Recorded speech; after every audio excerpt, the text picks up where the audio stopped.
Hello friends, இன்றைக்கி பங்குனி உத்திரம் அப்படின்றதுனால நம்ம சென்னம்பட்டி முருகர் கோயிலுக்கு தான் வந்திருக்கோம். செம்ம கூட்டங்க இன்றைக்கி பங்குனி உத்திரம்னால எல்லா முருகர் கோயிலையும் கூட்டமாக தான் இருக்குது. அதனால் கொஞ்சம் சேஃபாக இருங்க. அதுக்கப்புறமா இங்கே சென்னம்பட்டி கோயிலில் செம்ம கூட்டமாக இருந்தாலும் அதுக்கு தகுந்த மாதிரி ஃபுல் என்ஜாய்மெண்ட்டும் இருந்துச்சு. கடை முதல் கொண்டு இப்போ குழந்தைங்களுக்கு கிட்ஸ் பொருளாக இருக்கட்டும், பூஜை பொருளாக இருக்கட்டும், எல்லாமே இருந்துச்சு. அதுக்கப்புறமா இங்கே சென்னம்பட்டினாலே முக்கியமாக ஃபேமஸாக இருக்கிறது சென்னம்பட்டி தேர் தாங்க. ஏன்னா சென்னம்பட்டி கோயிலில் தேரை பார்க்குறதுக்கே ஊர் ஃபுல்லாக கூடிடுவாங்க. அந்த தேரும் இங்கே தான் ரெடி பண்ணியிருக்காங்க, அதுவும் ரெடியாக தான் இருக்குது.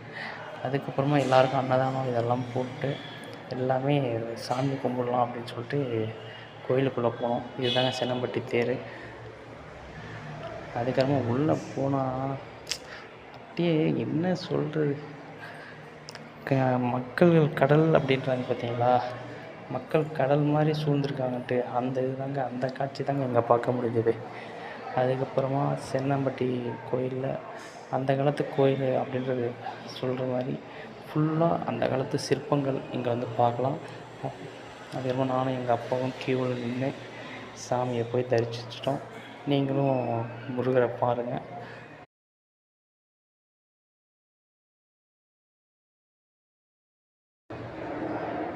முருகரும் உள்ளே இருக்கார், அவரையும் பாருங்கள். Thank you friends.